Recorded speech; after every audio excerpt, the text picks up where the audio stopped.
望穿秋水，首台柴油版 Mini 終於到港啦！柴油有咩好處？除咗低扭特別有力之外，最緊要梗係因為油價比電油低好多啦。第二台 Mini Cooper SD 多出嘅 D 字呢，就係 D 數柴油嘅意思。外形同內籠同第三代 Cooper S 冇咩分別，只係車尾徽章有啲唔同，而焦點絕對係嗰台2000cc 柴油引擎。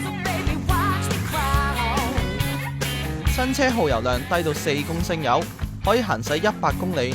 以幾日前每公升柴油10個6咁計，即係每公里淨係需要4毫2子啫。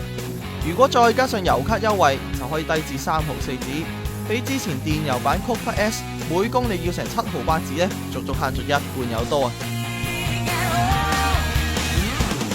由於柴油引擎低扭特性，峰值扭力已經由280 Nm 提升至360 Nm。起步加速同上車力度都明顯比電油版更爽，又慳油又好力，應該吸引到更加多人加入 Mini 嘅陣營。只係車價比最平嘅入門級 Cooper S 貴咗差唔多5萬蚊呢，就令人卻步啦。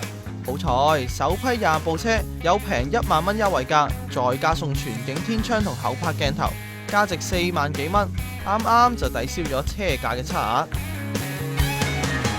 特別一提係好多人仲未知 Mini 已經有柴油版本，到油站加油嘅時候，最好就提加油員，費事入錯油損害引擎啦。